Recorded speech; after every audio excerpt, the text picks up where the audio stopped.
ജയ് ഗുരുദേവ്. ഇതിപ്പോൾ നമ്മുടെ രാമായണ മാസമാണല്ലോ. എന്നാൽ രാവ്, രാത്രി, ഇരുട്ട്. മായിക എന്നാൽ നിങ്ങൾക്കറിയാലോ, ഇല്ലാതെയാവുക. അങ്ങനെ എന്തുകൊണ്ടും രാമായണ മാസമായിട്ട് ഇതിനെ കണക്കാക്കണം. കണക്കാക്കിയ പോരാ, രാമായണം. ഈ അതായത് ഇരുട്ട്, ഇതാരും സൃഷ്ടിച്ചതാണ്? അത് നമ്മൾ തന്നെ സൃഷ്ടിച്ചതാണ്. നമ്മുടെ രാവ് നാം സൃഷ്ടിച്ചതാണ്. ഞാൻ മാത്രമാണ് സത്യം. എന്നെ മാത്രമേ എനിക്കറിയൂ.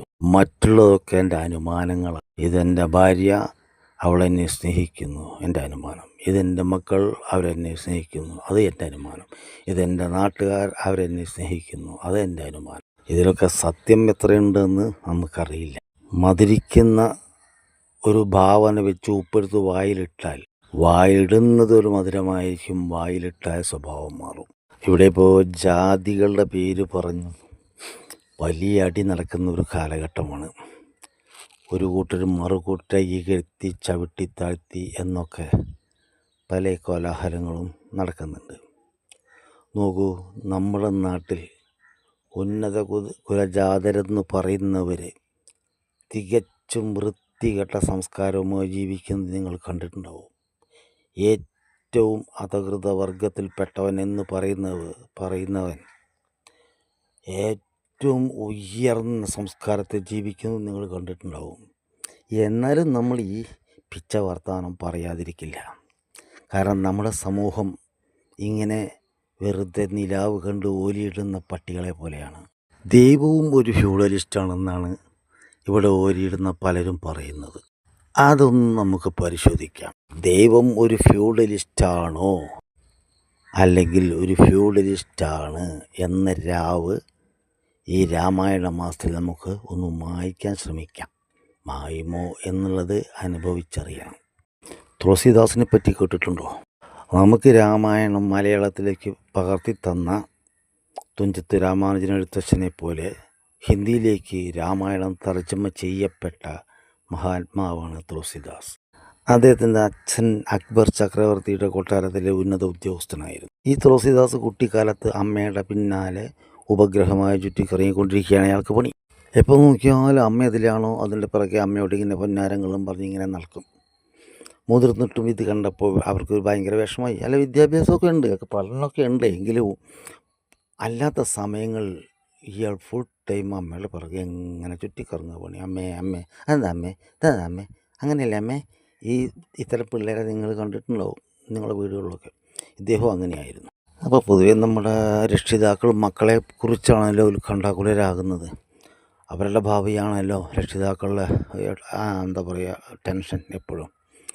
അപ്പോൾ ഉത്കണ്ഠയോടെ മക്കളുടെ ഭാവിയെക്കുറിച്ച് ചിന്തിക്കുന്ന ഒരു അച്ഛനമ്മമാരായിരുന്നു തുളസീദാസിൻ്റെതും.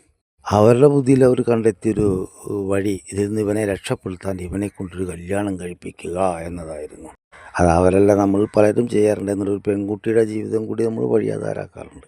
അങ്ങനെ തുളസീദാസിനെ കൊണ്ട് ഇവർ ഒരു വലിയ കുടുംബത്തിൽ നിന്ന്, ഒരു വലിയ ജമീന്ദാരുടെ വീട്ടിൽ നിന്ന് ഒരു പെണ്ണിനെയൊക്കെ കണ്ടെത്തി കല്യാണം കഴിപ്പിച്ചു. സുന്ദരിയായ ഒരു പെൺകുട്ടി. ഏട്ടക്കടവ. ഇതിന് ശേഷം തുളസീദാസ് അമ്മയെ വിട്ട് ഈ പെൺകുട്ടിയുടെ പിറകെ ഉപഗ്രഹമായി ചുറ്റലാണ് പണി. ഇപ്പോൾ നോക്കിയാൽ ഈ പെൺകുട്ടിയുടെ പിറകെ ഇങ്ങനെ കുറു പറഞ്ഞ് നടക്കുന്നത് കാണാം. ഇതിങ്ങനെ വർഷങ്ങൾ കഴിഞ്ഞപ്പോൾ വീട്ടുകാർക്ക് വീണ്ടും അസ്വസ്ഥത തോന്നുന്നു. അയ്യോ, ഇവൻ ശരിയാകുന്നില്ലല്ലോ.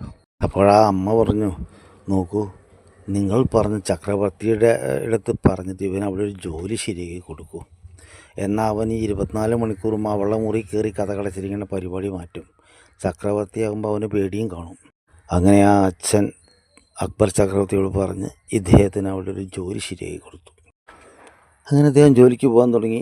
1, 2, 3, 4, 5, 6 ദിവസങ്ങൾ കഴിഞ്ഞു. ഒരാഴ്ച കഴിഞ്ഞു. ഇയാൾക്ക് ഭാര്യയെ കാണാഞ്ഞിട്ട് അസ്വസ്ഥതയായി. ഇയാൾ ചക്രവർത്തിയോട് പറഞ്ഞു, ഞാനൊന്ന് വീട്ടിൽ പോയി വന്നോട്ടെ. ചക്രവർത്തി അവസാനം എന്തോ തോന്നി, ശരി പൊയ്ക്കോ, നാളെ തന്നെ തിരിച്ചു വരണം എന്ന് പറഞ്ഞ് വിട്ടു.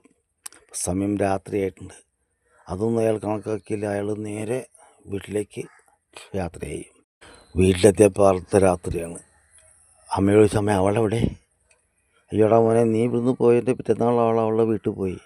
അദ്ദേഹം വരുമ്പോഴേക്ക് ഞാൻ തിരിച്ചു വരാമെന്ന് പറഞ്ഞ് പോയതാണ്. അവളിവിടെ ഇല്ല. രണ്ടാമതൊരു അക്ഷരമുണ്ടാതെ അദ്ദേഹം അതേ വസ്ത്രത്തിൽ കൂടി ഇറങ്ങി ഓടി വീട്ടിൽ നിന്ന്. നല്ല മഴയും പെയ്യാണ്. മഴയൊന്നും വക വെച്ചില്ല തുളസീദാസ്. ഓടി നോക്കുമ്പോൾ പുഴ ഇങ്ങനെ നിറഞ്ഞ് കവിഞ്ഞൊഴുക. മഴയല്ലേ. നോക്കുമ്പോൾ ഒരു പാഴ്ത്തടി കിടക്കുന്നു. ഈ തടി വെള്ളത്തിലേക്ക് ഇട്ട് അതിൻ്റെ മുകളിൽ കയറി കിടന്നിട്ട് അക്കരയ്ക്ക് തുഴഞ്ഞ് അക്കരെ കയറിയപ്പോൾ അദ്ദേഹത്തിന് തോന്നി, ഈ തടി ഇനി ആരെങ്കിലും എൻ്റെ പോലെ ഭ്രാന്തന്മാർ വരുമ്പോൾ അവർക്ക് അക്കരയ്ക്ക് പോകാൻ ഉപകരിക്കും എന്ന് പറഞ്ഞ് അദ്ദേഹം ആ തടി വലിച്ച് കരയ്ക്ക് കയറ്റിയിട്ടാണ്. അപ്പോൾ നോക്കുമ്പോൾ കാണുന്നത് അതൊരു ശവമാണ്. ഒരു ഡെഡ് ബോഡിയിൽ പിടിച്ചാണ് അക്കരെ കയറിയിരിക്കുന്നത്. അദ്ദേഹത്തിന് അതിൽ കഥയൊന്നും തോന്നിയില്ല. അത് വലിച്ചവിടിട്ട് അയാൾ ഓടി. ഭാര്യയെ വീട്ടിൽ ചെന്നപ്പോൾ നട്ടപ്പാതിര കഴിഞ്ഞിരിക്കുന്നല്ലോ. നട്ടപ്പാതിര അർദ്ധരാത്രി കഴിഞ്ഞിട്ടുണ്ട്. അവിടെ കാവൽക്കാരൊക്കെ ഉണ്ട്. അവർ വലിയ ജമീന്ദാരാണ്. അയാൾക്ക് വീടിന് ചുറ്റും മതിലുണ്ട്, പടിപ്പരയുണ്ട്. പടിപ്പരയ്ക്കൽ കാവൽക്കാരുണ്ട്. ഇയാൾ കാവൽക്കാരൊന്നും കാണാതെ മതിൽ ചാടി മറിഞ്ഞ് വീടിൻ്റെ ഭിത്തിയിൽ അള്ളി പിടിച്ച് ഭാര്യ കിടക്കുന്ന മുറിയുടെ വാതിൽക്ക ചെന്ന് വാതിൽ മുട്ടിയപ്പോൾ ഭാര്യ വാതിൽ തുറന്നു. ഭർത്താവാന്ന് ഇവയ്ക്ക് മനസ്സിലായില്ല. പെട്ടെന്ന് ഇയാൾ ഈ നനഞ്ഞ് ഒട്ടി ഇങ്ങനെ ഒരു പ്രാകൃത വേഷം പോലെ ചെന്നിരിക്കല്ല. ഈ പെണ്ണ് ഒച്ച വെച്ചു, അയ്യോ കള്ളൻ. 2 പ്രാവശ്യം ഒച്ച വെച്ചപ്പോൾ ഇയാൾ പറഞ്ഞത് ഞാനാണ്, ബഹളം വയ്ക്കല്ലേ. പക്ഷേ ഈ ശബ്ദം കണ്ട് കാവൽക്കാരും വീട്ടുകാരും എല്ലാം ഉണ്ടാകുന്നു. ബഹളമായി, വിളക്ക് തെളിഞ്ഞ് എല്ലാവരും കൂടി ഓടി ഈ ശബ്ദം കേട്ട വഴിക്ക് വരികയാണ്. ഈ സമയത്ത് തുളസീദാസ് ഭാര്യയോട് പറഞ്ഞു, ഞാനിങ്ങനെയൊക്കെ കഷ്ടപ്പെട്ട് ഇന്ന രീതിയിലൊക്കെ വന്നിട്ടാണ് ഇപ്പം നിന്നെ കാണാൻ ഞാൻ വന്നത്. എനിക്ക് അത്രയും പ്രേമമാണ് നിന്നോട്. ഭാര്യയ്ക്കത് കേട്ടോ വെറുപ്പാണ് തോന്നിയത്. വൃത്തികെട്ട മനുഷ്യ, നിങ്ങൾ എൻ്റെ ഈ ശരീരം മോഹിച്ചല്ലേ ഇത്രയും ദൂരം കഷ്ടപ്പെട്ട് ഇങ്ങനെയൊക്കെ സാഹസം കാട്ടി വന്നിരിക്കണത്. ഇതിനകത്ത് മുഴുവൻ മലമാണ്. തൊണ്ടയിൽ നിന്ന് അങ്ങോട്ട് ആമാശയം, അതൊക്കെ ഭയങ്കര നാറ്റായിരിക്കും. പിന്നെ ചെറുകുടൽ, വൻകുടൽ, മലാശയം, ഇതിനകത്തൊക്കെ വെറും മല നിറഞ്ഞിരിക്കുകയാണ്. ഈ മല നിറഞ്ഞ ഈ മാംസ സഞ്ചിക്കകത്ത് ഒരു കുറച്ച് എല്ലും തോലും വെച്ചിട്ട് അതിൻ്റെ മുകളിൽ എന്തൊക്കെയോ മായാപ്പണികൾ ചെയ്ത് കണ്ണ് മൂക്കും ഒക്കെ വെച്ചിട്ട് ഒരു മായാപ്പണി ചെയ്ത് പ്രകൃതി എന്നെ വിട്ടിരിക്കുക അങ്ങോട്ട്. ഈ വായൊക്കെ തുറന്നാത്ത ദുർഗന്ധം എത്രയാണ് മനുഷ്യ. ഈ വായിൽ നിന്ന് പറഞ്ഞ ദുർഗന്ധം ആസ്വദിക്കാനാണ് വൃത്തികെട്ട മനുഷ്യ നിങ്ങൾ ഇത്ര കഷ്ടപ്പെട്ടു വന്നത്. എനിക്ക് നിങ്ങളെ കാണുമ്പോൾ ലജ്ജ തോന്നുന്നു. ലജ്ജ, വൃത്തികെട്ട ആൾ. നിങ്ങൾക്ക് ഇത്രയും ഈ കഷ്ടപ്പാട് ഇപ്പോൾ എന്നെ കാണാൻ വന്ന് കിടന്ന് പരാക്രമം കാട്ടിയില്ലേ. ഈ ത്യാഗവും സാഹസമൊക്കെ നിങ്ങൾ രാമനെ കാണാനാണ് ചെയ്തിരുന്നതെങ്കിൽ നിങ്ങൾ എപ്പോഴേ രാമനെ കണ്ടു. നാണം കെട്ടയാൾ എന്ന് ഈ സ്ത്രീ പറഞ്ഞതും അതൊരു വലിയ ഷോക്കായി തുളസീദാസൻ. അപ്പോഴേക്ക് വീടുണർന്ന് വീട്ടുകാരെല്ലാം വന്ന് മുട്ടുകയാണ്. കഥകിൽ മുട്ടി തുറന്ന് നോക്കുമ്പോൾ മരുമകനാണ്. അയാളും ജമീന്ദാരും വായി തോന്നിയതൊക്കെ വിളിച്ചു പറഞ്ഞു. മനുഷ്യനെ നാണം കെട്ടെ, വൃത്തികെട്ടെ എന്തൊക്കെയോ പറഞ്ഞു. അതൊന്നും തുളസീദാസ് കേൾക്കുന്നേ ഇല്ല. ഭാര്യ അവസാനമായി പറഞ്ഞ ആ വാക്കുകൾ ചെവിയിലിങ്ങനെ മുഴങ്ങുക, നിങ്ങൾ എൻ്റെ ഈ മാംസം ചീഞ്ഞു പോണ ശരീരം, ഈ ദുർഗന്ധപൂർണമായിട്ടുള്ള ശരീരത്തിന് വേണ്ടി ദാഹിച്ച് ചെയ്ത സാഹസമൊക്കെ രാമനെ കിട്ടാൻ വേണ്ടിയാണ് നിങ്ങൾ ചെയ്തിരുന്നത് എങ്കിൽ എന്നോ നിങ്ങൾക്ക് രാമനെ ലഭിക്കുമായിരുന്നു. അത് വല്ലാത്തൊരു ഷോക്കായല്ലോ. അദ്ദേഹം പിന്നെ ഒന്നും മിണ്ടില്ല. അതേപോലെ രാത്രി അവിടെ നിന്ന് ഇറങ്ങിപ്പോയി. 1, 2, 3, 4, 5 ദിവസം കഴിഞ്ഞു. ഭാര്യ പിറ്റേന്നാൾ ഭർത്താവിൻ്റെ വീട്ടിലേക്ക് പോയി. ഭർത്താവ് രക്ഷപ്പെട്ടു പോയത് പിന്നീട് ആ ഭാര്യയ്ക്ക് സങ്കടമായതായോ, ഞാൻ അങ്ങനെയൊന്നും പറയണ്ടായിരുന്നു എന്ന് തോന്നി. ഭർത്താവിൻ്റെ വീട്ടിൽ ചെന്നു. ഭർത്താവ് അവളെ ചെന്നിട്ടില്ല. പിന്നെ ഇയാൾ എങ്ങോട്ട് പോയി? ഭർത്താവിൻ്റെ വീട്ടുകാരും ഭാര്യ വീട്ടുകാരൊക്കെ അന്വേഷണം തുടങ്ങി. ഇവർ പരസ്പരം കുറ്റം പറയാൻ തുടങ്ങി. നീ എന്തിനാണ് അങ്ങനെയൊക്കെ പറഞ്ഞത്? അവൻ്റെ സ്നേഹം നീ മനസ്സിലാക്കിയില്ല എന്ന് ജമീന്ദാർ മകളെ ചീത്ത പറയാൻ തുടങ്ങി.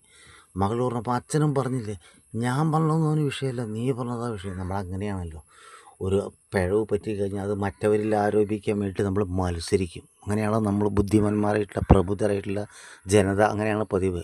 നമ്മുടെ കയ്യിൽ നിന്ന് വന്ന പിഴ മറ്റൊരുത്തൻ്റെ തലയിൽ വെച്ച് കെട്ടിയിട്ട് നമ്മൾ രക്ഷപ്പെടും. ഇനി ആരുടെ പേരിലും വെച്ച് കെട്ടാൻ നമുക്ക് സാധിക്കാത്ത ഒരു കണ്ടീഷനാണെങ്കിൽ നമ്മൾ സാത്താൻ്റെ തലയ്ക്ക് വെച്ച് കൊടുക്കും. സാത്താൻ്റെ ഇടപാട് കാരണം എനിക്ക് അങ്ങനെയൊക്കെ തോന്നിപ്പോയി. അല്ല, നമ്മുടെ ബുദ്ധി ഭയങ്കരമാണ്. നമുക്ക് ഈ ചപ്പിളിക്കുഴി കിടന്നിങ്ങനെ പൊളയ്ക്കണം. അതിന് വേണ്ടുന്ന സർവ്വവൃത്തികേട് നമ്മുടെ കയ്യിലുണ്ട്, അല്ലേ? രാമായണ്ട എന്നാണ് നമ്മുടെ ഉദ്ദേശം. രാമായണം എന്ന് ഉദ്ദേശമുള്ളവരേ വളരെ കുറവാണ്. രാമായണം എന്ന് ഉദ്ദേശമുള്ളവർ ചിന്തിച്ച് ബുദ്ധിപൂർവ്വം പ്രവർത്തിക്കും. ഓർമ്മകളൊക്കെ ഉണ്ടാവും അവർക്ക്, സജീവമായ ഓർമ്മകൾ, അനുഭവങ്ങളെ അവർ മറന്നു കാണില്ല. പക്ഷേ രാമായണത് ഇഷ്ടമല്ലാത്ത ആൾക്കാർ അവർ മറ്റുള്ളവരെ പ്രവൃത്തിയിൽ കുറ്റം കണ്ടെത്തി മറ്റുള്ളവരെ പഠിച്ച് സുഖമായി ജീവിക്കുക എന്നാണ് അവരുടെ വിചാരം. അപ്പോൾ വിദ്വാൻ സ്വയം വിമർശിക്കും, വിഡ്ഢി മറ്റുള്ളവരെയും എന്നാണ് നമ്മുടെ പൂർവികരായിട്ടുള്ള ബുദ്ധി ഇല്ലാത്തവർ പറഞ്ഞിരിക്കുന്നത്. വിദ്വാൻ സ്വയം വിമർശിക്കുന്നു, വിഡ്ഢി മറ്റുള്ളവരെയും. അപ്പം നമ്മുടെ നാട്ടിൽ പ്രബുദ്ധരാണ്, അവരെല്ലാവരും മറ്റുള്ളവരെ വിമർശിച്ചു കൊണ്ടിരിക്കുക. സ്വന്തം കുറ്റങ്ങളും കുറവുകളൊന്നും അവരെ ബാധിക്കുന്നില്ല, അവരത് അറിയുന്നുമില്ല. അങ്ങനെ നമ്മുടെ തുളസിദാസ് രാമനെ അന്വേഷിച്ചുള്ള യാത്രയാണ്. അങ്ങനെ ദിവസങ്ങളോളം മാസങ്ങളോളം രാമനെ അന്വേഷിച്ച് നടന്ന് ഒരു രക്ഷയും കിട്ടില്ല. അപ്പോൾ ഒരു സ്ഥലത്ത് ചെന്നപ്പോൾ ഒരു മഹാത്മാവ് പറഞ്ഞു, രാമനെ താനിങ്ങനെ കണ്ട വഴി നടന്നിട്ടൊന്നും രാമനെ കണ്ടെത്തില്ല. രാമനെ കണ്ടെത്തണമെങ്കിൽ ആദ്യം ഹനുമാനെ കണ്ടെത്തണം. ഹനുമാൻ വിചാരിച്ചാൽ ഈസിയായിട്ട് രാമനെ കണ്ടെത്താം. അപ്പോൾ ഞാൻ ഈ ഹനുമാനെ കണ്ടെത്താൻ എന്താണ് ചെയ്യേണ്ടത് ഭഗവാനെ? ഹനുമാനെ കണ്ടെത്തിയാലല്ലേ ഇതൊക്കെ നടക്കൂ. ഹനുമാനെ കണ്ടെത്താൻ പ്രയാസമൊന്നുമില്ല, വളരെ ഈസിയല്ലേ. അതെങ്ങനെയാണ്? അത് രാമായണ പാരായണം നടക്കുന്ന സ്ഥലം കണ്ടെത്തുക. സ്ഥിരമായി രാമായണ പാരായണം. ചില ക്ഷേത്രങ്ങളിലൊക്കെ അങ്ങനെ പതിവുണ്ട്. രാമായണം ഈ കർക്കിടക മാസമായി കഴിഞ്ഞാൽ രാമായണം വായന തുടങ്ങും. ഈ രാമായണം വായന തുടങ്ങിക്കഴിഞ്ഞാൽ ആ സമയങ്ങളിൽ ഹനുമാൻ അവിടെ നിർബന്ധമായി എത്തിയിരിക്കും. പക്ഷെ ഒരു നിർബന്ധമുണ്ട്, രാമായണം സന്ധ്യാവന്ദനത്തിന് ശേഷമേ ആരംഭിക്കാവൂ. അതിനു മുമ്പ് ആരംഭിച്ചാൽ ഹനുമാൻ്റെ കോപം നിങ്ങൾക്ക് മേൽ പതിക്കും. കാരണം സന്ധ്യാവന്ദനമൊക്കെ ഉണ്ട് അദ്ദേഹം. നമ്മളെ മാതിരി സന്ധ്യയ്ക്ക് സീരിയൽ കാണലല്ല ഹനുമാൻ്റെ പണിയും. അദ്ദേഹം അങ്ങനെ കുഴിമന്തി തിന്ന് സീരിയൽ കാണുകയോ അല്ലെങ്കിൽ മൊബൈൽ കളിക്കുകയോ ചെയ്യുന്ന പരിപാടിയല്ല അദ്ദേഹത്തിന്. സന്ധ്യാവന്ദനമുണ്ട്. അപ്പോൾ ഈ സന്ധ്യാവന്ദനം നടന്നതിന് ശേഷം മാത്രമേ നമ്മൾ രാമായണം പാരായണം ചെയ്യാവൂ എന്ന് പറഞ്ഞിട്ടുള്ള കാരണവന്മാർ പറയും. അങ്ങനെ സന്ധ്യാവന്ദനത്തിന് ശേഷം രാമായണ പാരായണം നടക്കുന്നിടത്ത് എല്ലാം ഹനുമൽ സാന്നിധ്യമുണ്ടാകും. അദ്ദേഹം വന്നിരിക്കും. അപ്പോൾ എങ്ങനെയാണ് അദ്ദേഹത്തിനെ നമ്മൾ തിരിച്ചറിയുക? മഹാനുഭാവ, അത് പ്രയാസമില്ല. ഒരു ദിവസം പോലും രാമായണ പാരായണം മുടങ്ങാതെ വന്ന് കേൾക്കുന്നവനാരോ അവനാണ് ഹനുമാൻ. സംശയിക്കേണ്ട. മറ്റുള്ളവരൊക്കെ ഒരു ദിവസമൊക്കെ മുടങ്ങും, കാരണം അത്ര നിഷ്കർഷത അവർക്കുള്ളൂ. ഒരു ദിവസം മുടങ്ങിയാലൊന്നും സാരമില്ല. അതിപ്പോൾ ഒരു ദിവസം നമുക്കറിയണ കഥയല്ലേ, ഒരു ദിവസം അപ്പം മുടങ്ങിച്ചിട്ട് കഥയൊന്നുമില്ലേ എന്നാണ് സാധാരണ ജനങ്ങൾ മനസ്സിലാക്കുക. പക്ഷേ ഹനുമാൻ അങ്ങനെയില്ല. എത്ര കേട്ടാലും മതിയാവില്ല, എത്ര തവണ കേട്ടാലും രാമായണം മടുക്കില്ല അദ്ദേഹത്തിന്. അപ്പോൾ അതുകൊണ്ട് അദ്ദേഹത്തിന് ഇങ്ങനത്തെ മുൻവിധിയൊന്നുമില്ല. അതിപ്പോൾ എത്ര കേട്ടിരിക്കണം നമ്മൾ രാമായണം. ഇനിയിപ്പോൾ ഇന്ന് വരാൻ പോകുന്നത് എന്താണ് അതിനകത്തത്? ഇന്നിപ്പോൾ സുന്ദരകാണ്ഡത്തിൽ ഇന്ന ഭാഗമാണ്, അപ്പോൾ നമുക്ക് കാണാൻ പാടാം. എനിക്ക് അപ്പോൾ അവിടെ പോയി എഴുന്നള്ളി പോകേണ്ട ആവശ്യമൊന്നുമില്ല, അതെനിക്ക് ഇവിടെ അറിയും. ഇത്തരം ഭാവങ്ങൾ ഹനുമാനില്ലാത്തതുകൊണ്ട് അദ്ദേഹം ഒരു ദിവസം പോലും തെറ്റാതെ വരും. അപ്പോൾ എന്തിനാണ് ഇത്രയും ഞാൻ വിശദീകരിച്ച് പറഞ്ഞതെന്ന് വെച്ചാൽ, നമ്മളാൾക്കാർ പൊതുവെ ഇങ്ങനെ ഇതൊക്കെ അന്ധവിശ്വാസം എന്നാണല്ലോ പറയുന്നത്. നമ്മുടെ ഒരു രീതി ഇതാണ്. അതൊക്കെ എനിക്കറിയാം, അതേ പോകേണ്ട ആവശ്യമൊന്നുമില്ല, അതും എനിക്കറിയാം. ഈ ഒരു ഭാവം ഇല്ലാത്തവനാണ് ഹനുമാൻ. എല്ലാം എനിക്കറിയാം എന്നുള്ള ഭാവം അല്ല അദ്ദേഹത്തിന്. എനിക്കൊന്നും അറിയില്ലേ, എല്ലാം രാമൻ്റെ ഇച്ഛ. ഇതാണ് അദ്ദേഹത്തിൻ്റെ ഭാവം, അതാണ് അദ്ദേഹത്തിൻ്റെ ശക്തി, അതാണ് അദ്ദേഹത്തെ ആർക്കും തോൽപ്പിക്കാൻ കഴിയാത്തത്. കാരണം അദ്ദേഹമല്ല, ഹനുമാൻ എന്നൊരു വ്യക്തിയല്ല. ഇതെല്ലാം നടത്തുന്നത് ഞാനല്ല, എൻ്റെ ആത്മാവായ രാമനാണ് എന്നുള്ള ഉത്തമ ബോധ്യമുണ്ട് ഹനുമാന്. അത് കാരണം ഹനുമാനെ ആർക്കും ഒന്നും ചെയ്യാൻ സാധിക്കില്ല. നമുക്കൊന്നുമില്ലാത്തത് അതാണ് ആത്മവിശ്വാസം. നമുക്ക് ആത്മവിശ്വാസമില്ല, നമ്മൾ മറ്റുള്ളവരെ കണ്ട് ജീവിക്കുന്നു. ഹനുമാൻ ആത്മാരാമനാണ്, ആത്മാവിനെ കണ്ട് ജീവിക്കുന്നു. അതാണ് ആത്മാവിൽ രമിക്കുന്നവനാണ് ഹനുമാൻ. ആത്മാവിൽ രമിക്കുന്നവനെ തോൽപ്പിക്കാൻ ആർക്കും സാധിക്കില്ല. അതവിടെ നിൽക്കട്ടെ. നമ്മുടെ തുളസിദാസ് പിറ്റേ ദിവസം മുതൽ ഈ ഉറക്കെ വിശ്വസിച്ച് രാമായണ പാരായണം നടക്കുന്ന ഒരു ക്ഷേത്രത്തിലേക്ക് ചെന്ന് സ്ഥിരം രാമായണ പാരായണം കേൾക്കൽ പതിവാക്കി. അദ്ദേഹം രാമായണം പാരായണം കേൾക്കുകയല്ല, അദ്ദേഹം അവിടെ വന്നിരിക്കുന്ന ആൾക്കാരെ ഇങ്ങനെ ശ്രദ്ധിക്കുക ചെയ്യുക. ഇന്നിപ്പോൾ 17 പേരേ ഉള്ളൂ, ഇന്നലെ 150 പേരുണ്ടായിരുന്നു. അങ്ങനെ ആ വന്ന ആൾക്കാരെ നോട്ട് ചെയ്ത് ഈ പാരായണം അവസാനിക്കുന്ന ദിവസം ഒരു ദിവസം പോലും മുടങ്ങാതെ വന്നിരുന്ന ഒരു പടുവൃദ്ധനായൊരു മനുഷ്യൻ, വയസ്സായ ഒരു തന്തയുള്ള ഒരു പടുകളവനാണ്. കണ്ടു കഴിഞ്ഞാൽ ഹനുമാനായിട്ട് യാതൊരു ബന്ധവുമില്ല. ശുഷ്കനായ വൃദ്ധൻ, ശുഷ്കിച്ച് തൊലിയൊക്കെ ചുളിയും ജരാനര ബാധിച്ച ഒരു സാധു. അതൊന്നും തുളസിദാസിനെ ബാധിച്ചില്ല. അദ്ദേഹം അവസാന ദിവസത്തെ പാരായണം കഴിഞ്ഞ് എല്ലാവരും പിരിഞ്ഞ് പോയി വൃദ്ധൻ്റെ പുറകെ കൂടി. വൃദ്ധൻ ഇങ്ങനെ ഒരു ആൾക്ക് കൊണ്ടിങ്ങനെ നടന്ന വീട്ടിലേക്ക് പോയിക്കൊണ്ടിരിക്കുക. അയാൾ പിറകെ കുറേ ദൂരം ചെന്ന് വൃദ്ധൻ തിരിഞ്ഞു നോക്കിയാലോ, നീ എന്താ എൻ്റെ പുറകെ? ഒന്നുമില്ല, എനിക്ക് അങ്ങയെ വളരെ ഇഷ്ടമായി, ഞാൻ അങ്ങയുടെ കൂടെ പോരാ. അങ്ങനെ എൻ്റെ കൂടെ പോരല്ലപ്പോൾ എനിക്ക് നിന്നെ ഒന്നും കൊണ്ടുപോകാനൊന്നും പറ്റില്ല, എനിക്ക് നിന്നെ ഭയമാണ്. അയ്യോ, എന്നെ ഭയപ്പെടേണ്ട ആവശ്യം എന്താ?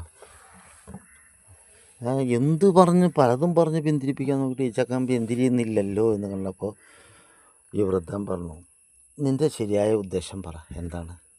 അപ്പോൾ ഇദ്ദേഹം പറഞ്ഞു, എനിക്ക് ശ്രീരാമസ്വാമിയെ കാണണം, അങ്ങ് എനിക്കത് കാണിച്ചു തരണം. ഷടമാരനെ, നീ എന്താടാ ഈ പറയണത്? ഞാനും അദ്ദേഹത്തിനെ ഇഷ്ടപ്പെടുന്നുണ്ട്, ഞാൻ അദ്ദേഹത്തിൻ്റെ ഭക്തനാണ്, ഞാനും അദ്ദേഹത്തെ കാണാമെന്നുള്ള ആഗ്രഹത്തോടെയാണ് ഈ രാമായണ പാരായണം കേൾക്കാൻ വരുന്നത്.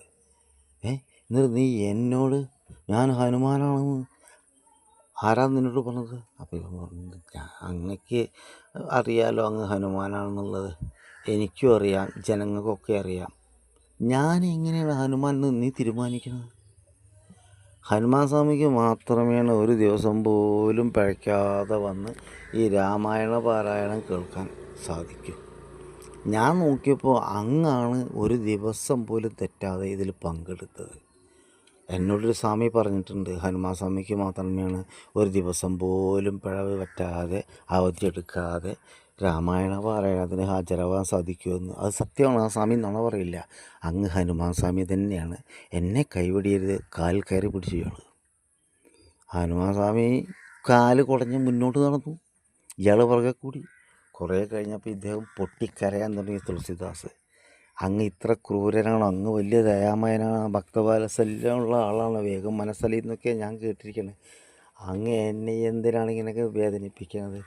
അങ്ങക്ക് ഇനി സത്യം പറഞ്ഞോട്, അങ്ങ് സത്യത്തിൻ്റെ ആളല്ലേ എന്നൊക്കെ പറഞ്ഞപ്പോൾ ഹനുമാൻ സ്വാമി വീണുപോയി. നിനക്ക് എന്താണ് വേണ്ടത്? ഞാൻ ഹനുമാൻ തന്നെയാണ്. രൂപം കാണിച്ചു കൊടുത്തു. ഇയാൾക്ക് സന്തോഷമായി. മഹാത്മാവ് പറഞ്ഞ വാക്കുകൾ സത്യം തന്നെയാണെന്ന് ഇദ്ദേഹം തിരിച്ചറിഞ്ഞു.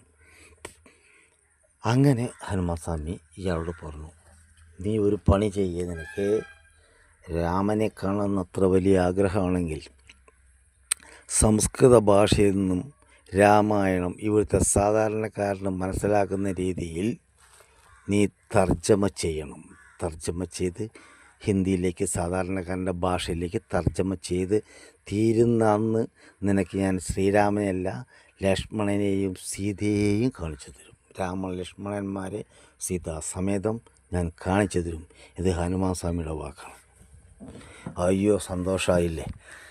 അങ്ങനെ ഇദ്ദേഹം ശല്യങ്ങളൊന്നും ഇല്ലാതിരിക്കാൻ വേണ്ടിയിട്ട് രാമായണ മൂലഗ്രന്ഥവുമായി ഒരു കാട്ടിലൊരു പർണശാലയൊക്കെ ഉണ്ടാക്കിയിട്ട് അവിടെ ഇരുന്ന് ഈ രാമായണ രചന തുടങ്ങി.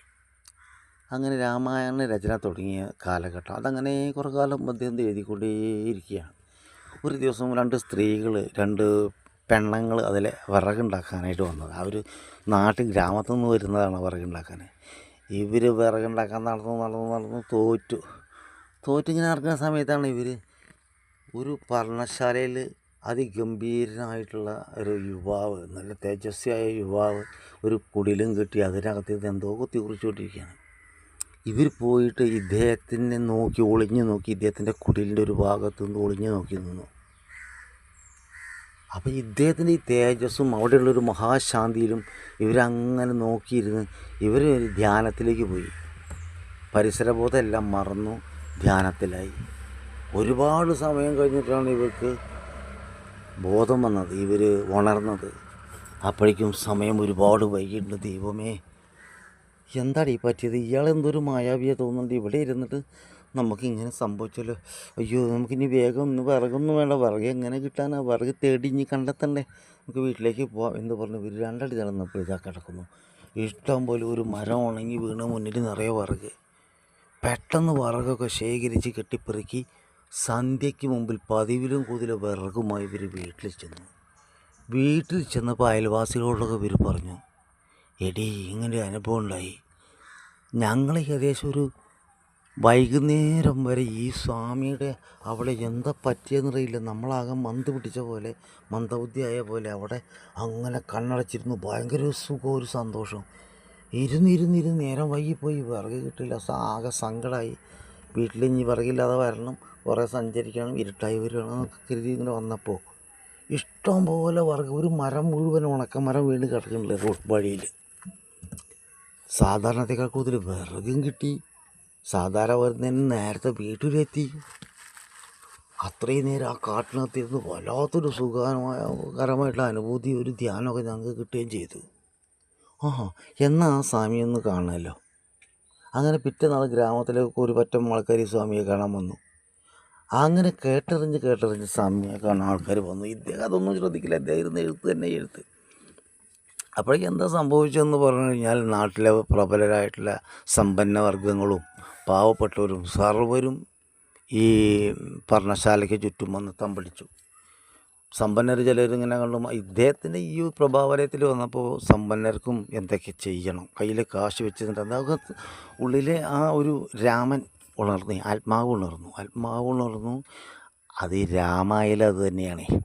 രാമായാണത്. രാമായുമ്പോൾ ഇരുട്ട് മായുമ്പോൾ രാമൻ തെളിയും.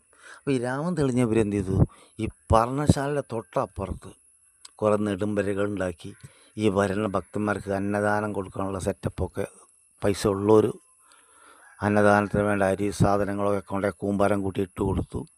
അതിൻ്റെ പുറമെ മറ്റുള്ള പാവപ്പെട്ടവർ തങ്ങളുടെ ശാരീരികമായ അധ്വാനം അവിടെ സൗജന്യമായി ചെയ്തു. ഇങ്ങനെ അവിടെ ഗംഭീര സദ്യയും പരിപാടിയും ആളും മാളും. എല്ലാവരും ഇദ്ദേഹത്തിനെ നോക്കിയിട്ട്, അപ്പോൾ അദ്ദേഹത്തിനെ നോക്കിയിരിക്കാനും, അദ്ദേഹത്തിനെ അങ്ങനെ നിശബ്ദരായി അദ്ദേഹത്തിനെ നോക്കിയിരിക്കുക. അപ്പോഴേ ഇവർക്ക് മെഡിറ്റേഷൻ കിട്ടുകയാണ്. അപ്പോൾ ഇവർ ഇതിനു വേണ്ടി വലിയ വലിയ നെടുമ്പരകളൊക്കെ ഉണ്ടാക്കി. ഇദ്ദേഹം ഇരുന്ന് എഴുതുന്നതിൻ്റെ ഇടതുവശത്തായിട്ട് ഉന്നത കുലത്തിൽ ജനിച്ച സമ്പന്നകളായിട്ടുള്ള സ്ത്രീകൾ അവരാഭരണങ്ങളൊക്കെ ഊരി അവിടെ വയ്ക്കാൻ തുടങ്ങി. അദ്ദേഹത്തിന് ആഭരണത്തിൻ്റെ ആവശ്യം എന്താണ്? എങ്കിലും ആൾക്കാർ സ്വർണം, ധനം, പണം, ആഭരണം ഒക്കെ അവിടെ ഇങ്ങനെ ഇദ്ദേഹത്തിൻ്റെ മുമ്പിൽ ഇങ്ങനെ സമർപ്പിക്കും. ഇങ്ങനെ സമർപ്പിച്ച് കൂന കൂടി കിടക്കുകയാണ് ഈ ആഭരണങ്ങളൊക്കെ. ആരും ശ്രദ്ധിക്കുന്നില്ല, ആർക്കും ഒരു കഥയില്ല, അതങ്ങനെ കൂന കൂടി കിടക്കുക. ഇതൊരു ദിവസം ഒരു സ്ത്രീ വന്ന് കണ്ടപ്പോൾ ആ സ്ത്രീക്ക് ഈ ആഭരണത്തിലൊരു താല്പര്യം തോന്നി, ഇഷ്ടം തോന്നി. നമുക്കങ്ങനെയാണല്ലോ, സ്ത്രീകൾക്കും പുരുഷന്മാർക്കും ഒക്കെ ആഭരണത്തിൽ ഇഷ്ടം തോന്നും. ഇവൾ വീട്ടിൽ വന്നിട്ട് പറഞ്ഞു, ഇങ്ങനൊരു സംഭവം ഉണ്ടായി, അവിടെ കുറേ ആഭരണങ്ങൾ കൂന കൂടി കിടക്കുന്നുണ്ട്. അത് അവളെ ഭർത്താവ് വന്ന് കടയിൽ പോയി, ചായക്കടയിൽ പോയിരുന്നപ്പോൾ, ചായക്കട എന്ന് പറഞ്ഞതുകൊണ്ട് എന്നെ മെക്കിട്ടുകാരൻ വരരുതേ, ഞാൻ നിങ്ങൾക്ക് മനസ്സിലാവാൻ വേണ്ടി പറഞ്ഞത്, അന്നൊക്കെ ചായക്കട ഉണ്ടോടാ എന്ന് ചോദ്യം ചെയ്യാൻ പറ്റും. നിങ്ങൾക്ക് ലളിതമായ രീതിയിൽ കാര്യം മനസ്സിലാവാൻ വേണ്ടി ചായക്കട പറഞ്ഞതാണ്. ഇനി ആ ചായക്കടയും വെച്ച് എന്നെ തല്ലിക്കൊല്ലാൻ വരരുതേ എന്നൊരു അഭ്യർത്ഥനയാണ് ജനങ്ങളെ നിങ്ങളോട്. അപ്പോൾ ഞാനീ പറഞ്ഞത് നിങ്ങൾക്ക് മനസ്സിലാവില്ല, അന്ന് ചായക്കടയൊന്നുമില്ല. അപ്പം ഞാൻ പറഞ്ഞത് നിങ്ങൾക്ക് വേഗം മനസ്സിലാവും ചായക്കട എന്ന് പറഞ്ഞാൽ. അതുകൊണ്ടാണ്. അപ്പോൾ ചായക്കടയിൽ പോയിരുന്ന് ഈ വിദ്വാൻ പറഞ്ഞു, ഇങ്ങനെയുള്ള അത്രടാ അവിടെ കുറേ അവരൊക്കെ ഇങ്ങനെ കൂന കൂടി കിടക്കുന്നുണ്ട്. അപ്പോൾ അവൾ ചായ കുടിച്ചിരുന്ന് രണ്ട് കള്ളന്മാരിത് കേട്ടോ പറഞ്ഞത്. രാത്രി അവിടെ ആരും കാണില്ലെന്നാണ് പറഞ്ഞത്, നമുക്ക് പോയിട്ട് ആ ആവരണ കടിച്ചെടുത്തുകൊണ്ട് പോരാം. എന്തു പറയുന്നു? സുഖമാണ്, ഒരു അടിയും വരില്ല. ആ സ്വാമിയല്ലേ, ഞാൻ അയാൾ തല പൊക്കി നമുക്ക് തല്ലി താഴെ ഇടാം, പോകാം. എന്നാൽ ഇന്ന് പോകും, എന്തിനാ സമയങ്ങളെ, ഇന്ന് തന്നെ പോവാം. അവർ രണ്ടുമൊന്ന് രാത്രി അങ്ങനെ പോകാൻ തീരുമാനിച്ചു. അവർ തേടി പിടിച്ച് ഇങ്ങനെ കാട്ടിലെത്തിയപ്പോൾ ദൂരെ ഒരു കുടിലിൽ നിന്ന് വിളിച്ചങ്ങനെ കാണാം. അല്ല, ആ കാണാതാണ് നമ്മൾ സ്വാമിയുടെ സ്ഥലം. അവരിങ്ങനെ വന്നു നോക്കിയപ്പോൾ സംഭവം ശരിയാണ്. ആ സ്വാമി ഇരുന്ന് എന്തോ എഴുതിക്കൊണ്ടിരിക്കുകയാണ്. പറകിലൂടെ പോയി ആ ആഭരണമൊക്കെ എടുത്തുകൊണ്ട് പോകുന്ന ഈ പൊട്ടനറിയില്ല എന്ന് ഇവർ തീരുമാനിച്ചു. നമുക്ക് നേരെ പോകണ്ട, അയാൾ മുൻവശത്തൂടെ പോകണ്ട, അയാൾ ഇരിക്കുന്നതിൻ്റെ പിറകു വശത്തൂടെ പോയിട്ട് നമുക്ക് ഈ ആഭരണം മെല്ലെ എടുത്തുകൊണ്ട് പോരാം. അയാൾ അറിയില്ല. കണ്ടോ, അയാളെ ശ്രദ്ധ നോക്കാം, അത് എത്ര ശ്രദ്ധാപൂർവമാണ് ഇരുന്ന് എഴുതുന്നത്, എഴുത്തിലാ ശ്രദ്ധ, ഇതൊന്നും അയാൾ അറിയില്ല. ആയിക്കോട്ടെ, ശരി. ഇവർ രണ്ടുപേരും കൂടി ഇദ്ദേഹത്തിൻ്റെ പർണശാലയുടെ മുറ്റത്ത് ഇദ്ദേഹം ഇരിക്കുന്നതിൻ്റെ പിറകു വശത്തൂടെ കയറി വരാൻ വേണ്ടി മുറ്റത്തിറങ്ങിയതും എവിടെ നിന്നറിയില്ല ഇവർക്ക് ചുറ്റും ശരങ്ങൾ, ഒരു വേലിക്കെട്ട് മാതിരി ഇളകാൻ പറ്റാത്ത രീതിയിൽ ചുറ്റുവട്ടവും അമ്പുകൾ കൊണ്ട് ഒരു വേലിക്കെട്ട്. 2 കള്ളന്മാരും അതിനെ നടുക്ക് വിട്ടുപോയി. നോക്കുമ്പോൾ 2 ചെറുപ്പക്കാരായ യുവാക്കൾ ആമ്പുമില്ലൊക്കെ ആയിട്ട് അതിലെങ്ങനെ നടക്കുകയാണ് കാവൽക്കാരായിട്ട്. ഇത് ഇവരെ അറിഞ്ഞിട്ടില്ല, ഇത് ഭക്തരോട്ട് പറഞ്ഞിട്ടുമില്ല. അങ്ങനെ 2 കാവൽക്കാരുണ്ട് എന്നുള്ള കാര്യം ഈ 2 കള്ളന്മാരും പറഞ്ഞു. ഈ കാര്യം ആ തെണ്ടി കടയിൽ നിന്ന് ചായക്കടയിൽ നിന്ന് പറഞ്ഞില്ല. കഷ്ടമായിപ്പോയി നമ്മളെ കാര്യം. ഇനി നാളെ യാതൊരു സംശയമില്ല രാജാവിൻ്റെ മുമ്പിൽ ഹാജരാക്കും, തല പോയ കേസാണ്. എന്തൊരു കഷ്ടടാ, നമുക്ക് ഈ വേണ്ടാത്ത ബുദ്ധി തോന്നിയല്ലോടാ. ഇവരിത് ഇങ്ങനെ പരിഭവം പറയാം. ഈ 2 ചെറുപ്പക്കാർ ഇവരോട് ചോദ്യം ചെയ്യാനൊന്നും വന്നില്ല. ഇവർ ആ മുറ്റത്തൂടെ ഇങ്ങനെ നടക്കുന്നത്. ഈ ശരകൂടം പൊളിച്ചിട്ട് പുറത്ത് കിടക്കാൻ അവർക്ക് ധൈര്യമില്ല. കാരണം ഇത്രയും ഭംഗിയായിട്ട് ചുറ്റും മതിൽക്കെട്ട് മാതിരി ശരം കൊണ്ട് ഒരു വേലി കെട്ടിയ ഈ ചെറുക്കന്മാർ പുറത്തിറങ്ങിയ പണി തീർക്കുന്നവർക്ക് നല്ല ധൈര്യമാണ്. അപ്പോൾ അവർ പരസ്പരം പറഞ്ഞു, പുറത്തിറങ്ങിയാൽ ഈ പണ്ടരക്കാലന്മാർ നമ്മളെ കൊല്ലും. അപ്പോൾ ഇതിനകത്താണ് പിന്നെ സുരക്ഷിതം, ഈ കൂട്ടിനകത്ത് നിൽക്കുക. ഇനിയിപ്പോൾ രാജാവ് എന്തെങ്കിലും തല വെട്ടുമ്പോഴേ അത്രയും ദിവസം ജീവിക്കാമല്ലോ. ഇവിടുന്ന് പുറത്തിറങ്ങിയാൽ ഇപ്പോൾ കൊല്ലു ചങ്ങാതിമാർ. അവിടെ നിന്ന് നേരം വെളുക്കുമ്പോൾ തുളസീദാസ് പ്രഭാത വന്ദനങ്ങളൊക്കെ ചെയ്യാൻ വേണ്ടി കുടിലിൽ നിന്നിറങ്ങിയപ്പോൾ കുടിലിൻ്റെ പുറകു വശത്തതാ ഒരു വേലിയും വേലിക്കകത്ത് 2 ആൾക്കാരും. അദ്ദേഹത്തേക്ക് എന്താടോ, എന്താ ഇതൊക്കെ പരിപാടി, മനസ്സിലാവണില്ല, അങ്ങൊന്നും അറിഞ്ഞിട്ടില്ല, ഞാനൊന്നും അറിഞ്ഞിട്ടില്ല.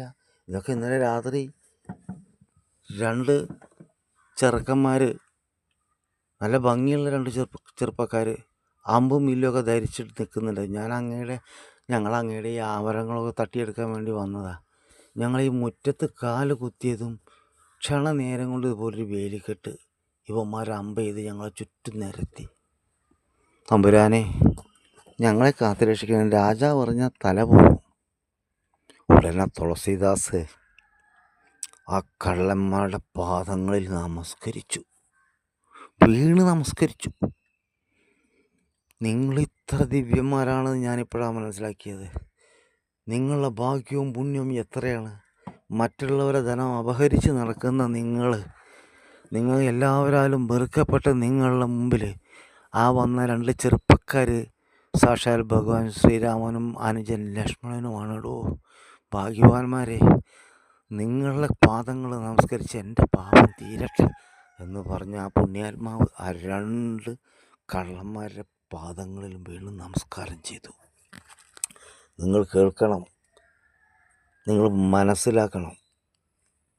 നിങ്ങൾ വിവേചനപരമായി കാണുന്ന പോലെയല്ല ഭഗവാൻ ആരോടാണ് കൃപ, ആരാണ് സ്നേഹം എന്നൊന്നും പറയുമ്പോൾ നിങ്ങളീ പറയുന്ന ഫ്യൂഡലിസ്റ്റുകൾ, നാട് കുളമാക്കുന്ന ഫ്യൂഡലിസ്റ്റുകൾ എന്ന് ഇവിടെ പറയുന്ന ഗംഭീരന്മാരോട് എനിക്ക് പറയാനുള്ളത്, ഏത് ഫ്യൂഡലിസ്റ്റ് എന്ത് ചെയ്തിട്ടും കാര്യമില്ല. സർവേശ്വരന് ഈ പറയുന്ന നിങ്ങളെ അറിയാം, നിങ്ങൾ ആരോപിക്കുന്ന ഫ്യൂഡലിസ്റ്റുകളെ അറിയാം. കാരണം ഭഗവാൻ അന്യഗ്രഹത്തിലൊന്നല്ല ഇരിക്കുന്നത്, നിങ്ങളുടെ ഹൃദയത്തിലാണ്. നിങ്ങളെന്താണെന്ന് നിങ്ങളെക്കാൾ കൂടുതൽ ഭഗവാൻ അറിയാം, ആത്മാവിനറിയാം, നിങ്ങളുടെ ആത്മാവിന്. ആ ആത്മാവാണ്, ആ ആത്മാവിൻ്റെ അതിനൊരു രൂപം കൊടുത്ത് അവതരിപ്പിച്ചതാണ് ശ്രീരാമൻ. ഈ രാമൻ എന്ന് പറയുന്നത്, രാമൻ തന്നെ പറയുന്നുണ്ട്, എന്നെ മനുഷ്യനായി കാണുന്നവൻ നശിച്ചു പോകുമെന്ന് പറയുന്നുണ്ട്. നീയൊക്കെ നശിച്ചു പോകാനുള്ള കാരണം ഇത് തന്നെയാണ്. മഹാരോഗങ്ങളും മാറാരോഗങ്ങളും വന്ന് തെണ്ടുന്നില്ലേ, കാരണം ഇത് തന്നെയാണ്. സ്വന്തം ആത്മാവിനെ വിശ്വസിക്കുന്നില്ല. നീ എവിടെയാണ് ഉണരുന്നത്, നീ എവിടെയാണ് ഉറങ്ങുന്നത്? നീ ഈ കള്ളപ്രമാണങ്ങൾ നിർമ്മിക്കുന്ന സമയത്തും കള്ളത്തരം കാണിക്കുന്ന സമയത്തും വഞ്ചന ചെയ്യുന്ന സമയത്തും ഇതെല്ലാം മറന്ന് നീ രാത്രി ഉറങ്ങുന്ന സമയത്തും നിൻ്റെ ഈ യന്ത്രം ഒരു ന്യൂനതയും വരാതെ അനുസ്യൂതം സ്പന്ദിക്കുന്നുണ്ടെങ്കിൽ അതാരാണ് ചെയ്യുന്നത്? നിനക്ക് അത്തരം കാര്യങ്ങളെ പറ്റി യാതൊരു ഓർമ്മയും ഇല്ലല്ലോ. നീ ഓർക്കാറേയില്ല നിൻ്റെ ശ്വാസത്തെ പറ്റിയിട്ടോ നിൻ്റെ രക്തചംക്രമണത്തിനെ പറ്റിയിട്ടൊക്കെ. നീ അസ്വസ്ഥത നിനക്ക് വരുമ്പോൾ മാത്രമാണ്, ശാരീരികമായി നിനക്ക് അസ്വസ്ഥത വരുമ്പോൾ മാത്രമേ നീയൊക്കെ നമ്മളൊക്കെ, ഞാനും അതിൽപ്പെട്ടതും തന്നെയാണ്.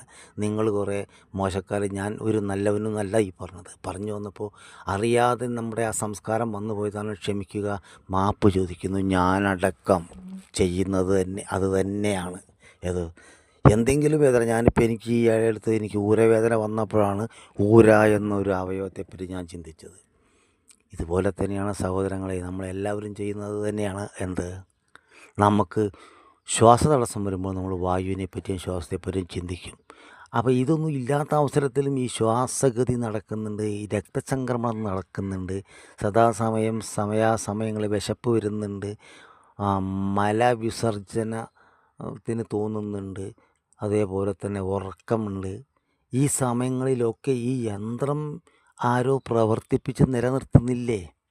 നമ്മുടെ ഈ ശരീരത്തിൽ ഈ സോഹം എന്ന് ശ്വാസം വലിച്ചു വിട്ടുകൊണ്ടേയിരിക്കുന്നുണ്ട്. ആരാണ്? നമ്മൾ ഈ ഉണർന്നിരിക്കുന്ന ഈ ബുദ്ധിക്കും ഈ മനസ്സിനും ഈ ശ്വാസമൊന്നും നമ്മുടെ നിഘണ്ടുവിലേ ഇല്ലല്ലോ. പിന്നെ ആരാണിത് നിയന്ത്രിക്കുന്നത്? ചിന്തിക്കൂ. അവനാണ് ഈശ്വരൻ. അവൻ നാരായണ ഗുരുദേവൻ പറഞ്ഞത്, അദ്ദേഹം ഒരു ഫ്യൂഡലിസ്റ്റൊന്നുമല്ല, വളരെ പാവപ്പെട്ട കുടുംബത്തിൽ ജനിച്ച ആളാണ്. പക്ഷേ അദ്ദേഹം ബ്രാഹ്മണനാണ്, ബ്രഹ്മജ്ഞാനി ദുബ്രാഹ്മണ. അദ്ദേഹത്തിൻ്റെ ബ്രാഹ്മണ്യത്തിൻ്റെ ശക്തി അറിയണമെങ്കിൽ അകവും പുറവും തിങ്ങും മഹിമാവായ നിൻ പദം. നമ്മുടെ അകത്തിരുന്നു കൊണ്ട് നമ്മുടെ ശ്വാസ രക്തചംക്രമണ പചന ദഹന പ്രക്രിയകൾ നടത്തുകയും പുറത്തിരുന്ന് നമുക്കിതിനൊക്കെ വേണ്ടുന്ന സൗകര്യം പുറത്തൊരുക്കി വെച്ചിരിക്കുകയും ചെയ്യുന്ന, അകവും പുറവും നമുക്ക് വേണ്ടിയിട്ട് ഒരുക്കി വെച്ചിരിക്കുന്ന അദ്ദേഹം, അത് തന്നെയാണ്, അയാൾ തന്നെയാണ് ഈശ്വരൻ, അയാൾ തന്നെയാണ് രാമൻ, അയാൾ തന്നെയാണ് കൃഷ്ണൻ, അയാൾ തന്നെയാണ് സർവം അയാൾ തന്നെയാണ്. ഉപനിഷത്ത് പറഞ്ഞ ഈശാവാസ്യമിതം സർവം. ഈ ഒരു തത്വം ഗ്രഹിച്ചാൽ രാമായും, അങ്ങനെ രാമായണം, അതിനുള്ള മാസമാണിത്.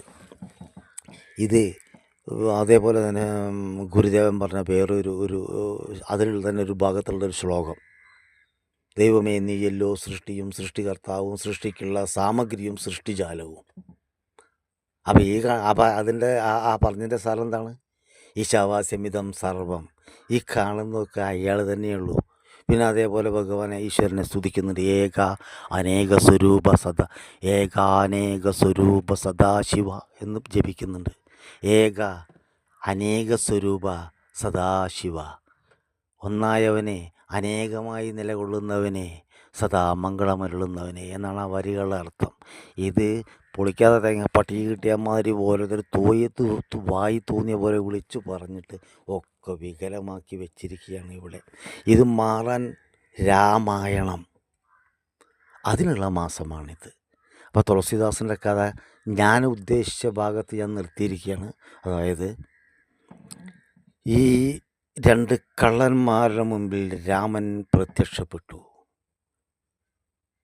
ഇദ്ദേഹം രാമായണം രചിച്ച് തീർന്നിട്ടില്ല, ഇദ്ദേഹത്തിനോട്ട് പ്രത്യക്ഷപ്പെട്ടിട്ടുമില്ല.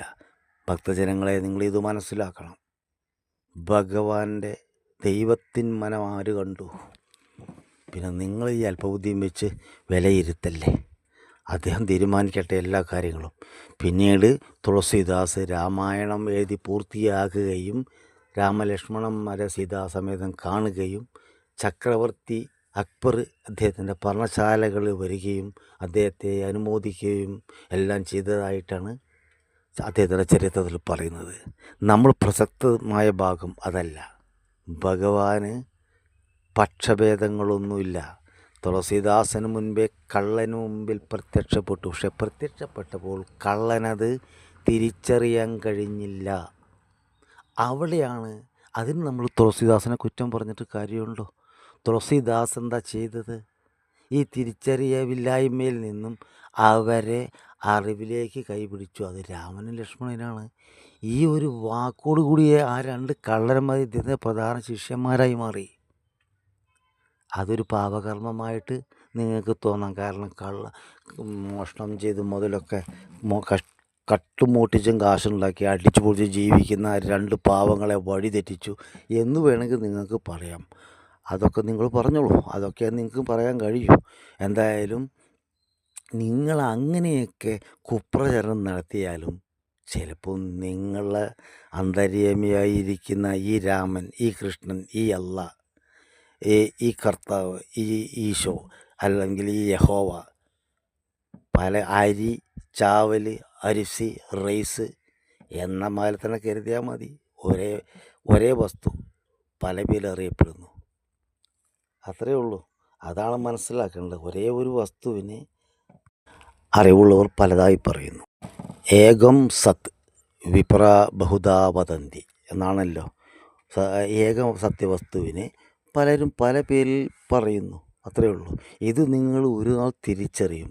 ആ തിരിച്ചറിയുമ്പോഴാണ് നിങ്ങളുടെ ഈ മതിൽക്കെട്ടുകളും വേലിക്കെട്ടുകളൊക്കെ പോയിട്ട് നിങ്ങൾ ഒരമ്മ പെറ്റ മക്കളെ പോലെ ജീവിക്കും. അതൊക്കെ എത്ര കാലം കഴിഞ്ഞിട്ടാണൊന്നും പറയാൻ എനിക്കറിയില്ല. പക്ഷെ അത് സംഭവിക്കാതിരിക്കില്ല, സംഭവിച്ചിരിക്കും. അപ്പോൾ നിങ്ങൾ ഈ ദ്വന്ദ്ങ്ങൾ മാറും. അവൻ ക്രിസ്ത്യാനി, ഇവൻ ഹിന്ദു, മറ്റവൻ പാഴ്സി, ഇവൻ ബുദ്ധൻ, മറ്റവൻ ജൈനൻ, ഇവൻ മുസ്ലിം. അതൊക്കെ മാറിയിട്ട് ഇതെല്ലാം ചൂണ്ടുന്നത് ഒരേ സ്ഥലത്തേക്കാണെന്ന് നിങ്ങൾ തിരിച്ചറിയും. ആകാശാൽ പതിതം തോയം യഥാ ഗച്ഛതി സാഗരം. ആകാശത്ത് നിന്ന് പതിക്കുന്ന വെള്ളങ്ങളെല്ലാം ഒരേ കടലിലേക്കാണ് പോകുന്നത്. അത്രയെങ്കിലും മനസ്സിലാക്കൂ. ജയ് ഗുരുദേവ്. നന്ദി, നമസ്കാരം. ജയ് ഗുരുദേവ്, ജയ് ഗുരുദേവ്. എൻ്റെ ഗുരുവിന് പ്രണാമം.